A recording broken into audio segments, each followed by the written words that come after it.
안녕하세요. 18.5도입니다. 탕류, 드라마 참 재밌네요. 시율과 정천은 서로에게 비극이 되지 않을까요? 오늘 그 이야기를 해보려고 합니다.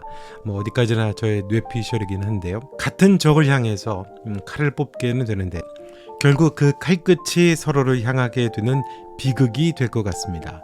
정철과 시율이 바로 그런 운명으로 보이는데요.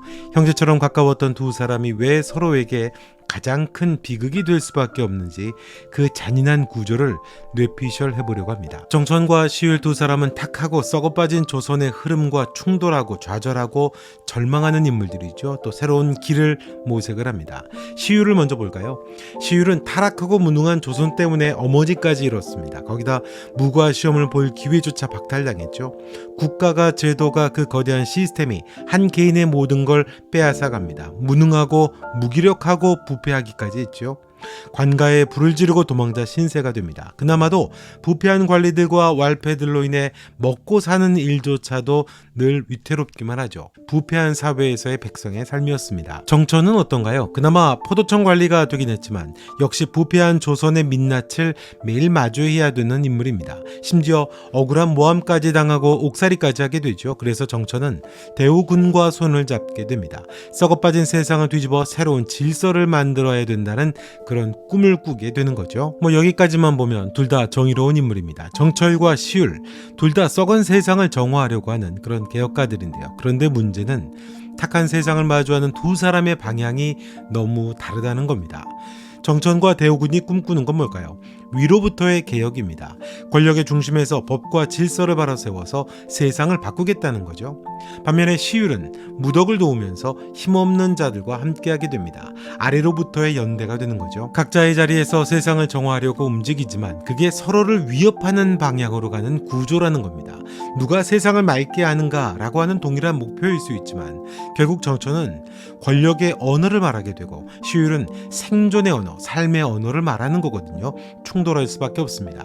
혼탁한 세상을 정화하려고 하는 두 개의 개혁이지만 결국 하나의 비극이 되는 거죠. 탁하고 썩은 세상의 흐름을 바꾸려는 주인공들은 사실 두 개의 세력으로 나뉘게 됩니다. 하나는 대우군과 정천이죠. 위로부터의 권력의 질서를 다시 세우려는 사람들입니다. 시스템을 다시 만들어야 된다고 믿는 사람들입니다. 그들이 믿는 건 뭘까요? 법과 명분의 힘이겠죠. 시스템이고 질서입니다. 대우군은 세상이 부패한 걸 한탄하지만 해법은 명확하죠. 썩은 조정과 관리들을 바로잡는 것, 그게 세상을 맑게 하는 방향이라고 믿을 겁니다. 정천도 마찬가지죠. 포도청의 관리로서 그 질서를 만드는 역할을 하고 있습니다. 부패한 관리들을 처단하고 탐관오리를 색출하고 새 질서를 건강하게 만들어야 된다라고 그런 포부를 갖고 있었죠. 그런데 부패한 조선의 현실을 아주 냉철하게 지켜보게 됩니다. 그래서 잘 알고 있죠. 부패한 포도청의 내부를 직접 봤기 때문에요. 자기 혼자 해결할 수 없을 만큼 부패가 크고 조직적이고 위압적이라는 것을 깨달았을 겁니다. 억울한 자가 법 아래서 더 짓밟히는 현실도 직접 목격을 했고요. 그래서 정천은 법을 바로 세워야 한다고 믿게 됩니다. 혼자서는 안 되니까 결국 대우군의 손을 잡는 이유가 되겠죠. 그런데 여기에 함정이 있습니다. 이 개혁은 권력의 언어 위에서만 작동을 하거든요. 정천이 정의로울수록 백성은 여전히 다스림의 대상이 될 뿐입니다. 그의 정의가 커질수록 그 정의에서 소외된 사람들이 여전히 있을 수밖에 없죠. 백성들의 입장에서는 피부에 와닿기가 쉽지 않고 결국 그놈인 세상으로 보일 뿐입니다. 법과 명분, 질서와 통제, 그 언어 속에서 시율과 무덕 같은 약하고 가난한 서민들은 언제나 다스려져야 될 대상일 뿐이죠. 배고프고 시달린 백성의 눈에는 새로운 통제의 시작처럼 보일 뿐입니다. 자, 또 다른 하나의 세력은 무덕과 시율이죠. 아래로부터 무너진 서민들의 삶을 자신들의 방식으로 일으키려는 사람들입니다. 그야말로 생존을 해야 되는 가장 약한 자들이죠. 법이 미치기에는 너무나 구조적으로 멉니다. 시율은 가장 밑바닥에서 생존을 하면서 겪어야 됐던 그 구조적인 한계를 너무나 잘 알고 있죠. 직접 그 부패한 현장을 목격했고 배고픔과 굶주림에 버려지는 백성들 속에 같은 고통을 겪었거든요. 그래서 시율은 나라를 믿지 않습니다. 그 대신 무덕과 함께 가장 밑바닥에서 차라리 배고픈 사람들과 함께 살아가는 걸 택하게 되죠. 시율이 살고 싶어하는 방식, 정화된 세상은 법의 회복이 아닙니다. 인간의 회복이죠. 가족같이 서로가 연대하고 의지가 되면 부러지지 않는다는 현실적인 교훈. 당장 배고프지 않고 인간답게 살 수 있는 게 중요하다는 걸 피부로 느꼈거든요. 시율은 정천과 똑같이 탕류에 저항하지만 방향이 정반대입니다. 이미 조선의 부패에 의해 모든 걸 잃었잖아요. 무능하고 타락한 조정은 피해자이자 백성인 그에게 시험의 기회, 어머니의 생명, 인간으로서의 존엄까지 빼앗았거든요. 그런 시율을 살려내고 눈을 뜨게 해준 사람이 가장 밑바닥에 바로 무덕이었습니다. 물론 왈패였기는 했지만요. 시율이 무덕이의 패거리에 얘기했던 말이 있습니다. 나뭇가지가 하나면 부러지지만 여러 개가 모이면 쉽게 부러지지 않는다고 했죠. 그게 가족이고 서로가 뭉치면 힘이 된다는 이야기입니다. 가장 약한 존재들이 살아갈 수 있는, 생존할 수 있는 방식을 말한 겁니다. 다스려지고 통제가 되는 건 약자들에게 배고픔과 죽음뿐이라는 걸 경험했기 때문입니다. 그건 부패한 조정과 관리들로 인해 배고픔에 죽어가야 되는 사람들이 살아가는 방식입니다. 썩은 제도보다 그 제도로부터 버려진 사람들이 스스로를 지키는 게 먼저라는 거죠.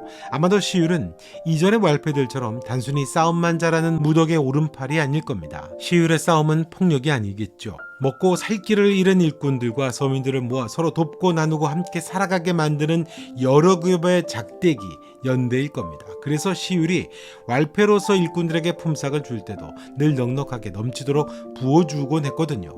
시율이 만드는 공동체는 국가가 해내지 못한 일을 대신하는 겁니다. 아마도 다른 일꾼들이나 사람들도 존경하고 따르겠죠. 법이나 제도와 상관없이 인간이 해야 되는 도리에 충실합니다. 가장 인간적인 질서를 가장 밑바닥에 있는 사람들에게 베풀고 나누고 그렇게 살아가는 방식을 보여주게 되는 거죠. 부패한 세상의 흐름에서 가장 고통받는 사람들이 가장 힘없는 백성들인데 그 백성들의 그 혼탁함으로부터 살려내는 일입니다. 결국 정천과 시율, 탁하고 부패한 세상을 향한 부딪힘은 같은데 두 사람의 언어가 전혀 다르다는 것, 그게 문제인 겁니다. 정천의 언어는 법과 통제, 질서, 시스템, 권위죠. 시율의 언어는 인간의 도리, 의리, 가족, 생존입니다. 가장 기본적인 인간성이죠.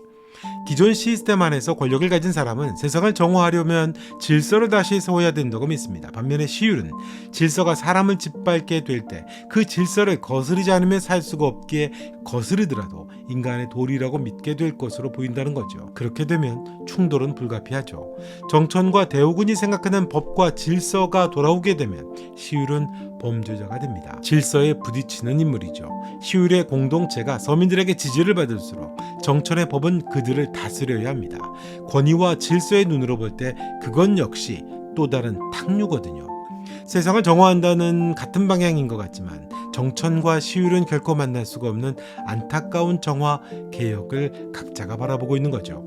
대오군과 정천은 새로운 나라, 새로운 법을 꿈꾸고 있죠. 하지만 그 개혁은 결국 또 다른 통제된 질서의 탄생을 의미하거든요. 대오군의 정의에는 여전히 질서가 있습니다. 누가 다스리고 누가 다스림을 받는가의 구조가 중요하거든요. 반면에 시율에게는 그 질서 바깥에서 살아남는 정의입니다. 법은 생존을 담보해주지 않거든요. 그들에게는 법이 아니라 밥이 중요하고 권력이 아닌 서로 나눔으로 세상을 버티거든요. 결국 이 문제, 두 길은 동시에 존재할 수가 없다는 겁니다. 그 비극의 접점에 충돌의 중심에 아마도 무덕이 있지 않을까 싶습니다. 무덕은 왈패지만 어떻게 보면 마음이 가장 여리고 인간적인 면모를 가진 인물이거든요. 시율을 깨운 인물이기도 하죠. 마포나루의 두목이죠. 두목인 무덕은 대오군에 의해서 죽게 되지 않을까요? 대오군이 아니더라도요. 왈패 두목이라고 하는 건 질서의 명분에 언제든 목숨이 위태로운 존재거든요. 정천을 앞세우는 대오군은 시율을 무질서의 상징으로 다스려야 될 대상으로 볼 겁니다. 자기가 정화하려고 하는 탁한 세상의 일부분으로 볼 수가 있는 거죠. 이것이 시율에게 큰 오해를 불러오지 않을까 싶습니다. 자신이 지켜주겠다고 했던 무덕이고 무덕의 아내가 부탁했던 사람입니다. 더구나 덕계에 의해서 불구가 될 뻔한 자신을 살려주기도 했죠. 정천의 직접 개입을 의심하고 오해하게 되는 시율이 결국 정천을 권력의 얼굴로 보게 되지 않을까요? 서로의 정의가 충돌하고 돌아올 수 없는 분노가 두 사람의 비극이 되지 않을까 싶습니다. 분노가 아니더라도요, 피할 수 없는 충돌, 그 한가운데 두 사람이 만나는 비극이 되지 않을까 싶습니다. 정의와 정화를 꿈꾸지만 서로가 자신이 꿈꾸는 세상을 거스르기에 또 다른 탕류로 서로를 보게 되는 거죠. 두 사람이 생각하는 옳은 길은 같은 세상에 공존할 수가 없습니다. 그래서 비극이죠. 결국 이 드라마의 마지막은 다시 탕류가 되지 않을까요? 정화는 언제나 옳습니다. 하지만 그 방식이 다를 때, 그리고 다시 충돌하게 될 때 세상은 다시 또 다른 모양의 탕류가 되는 거죠. 둘 다 자신이 보는 세상을 맑게 하려고 했기 때문이거든요. 그 정화하려던 방향이 다를 수밖에 없었기에 정천과 시율은 서로에게 비극이 되지 않을까 싶습니다. 옳은 방향을 바라보려고 했던 서로가 서로에게 또 다른 탕류가 될 수밖에 없다는 것이 두 사람의 비극이 아닐까 싶습니다. 물론 뭐 어디까지나 저의 뇌피셜입니다. 자, 이번 영상은 여기까지 하겠습니다. 영상 보시고 좋으셨다면 좋아요, 구독, 알림 설정 부탁드리겠고요. 여러분의 생각도 댓글로 남겨주시면 고맙겠습니다. 탕류 18.5도와 함께 하시죠. 고맙습니다.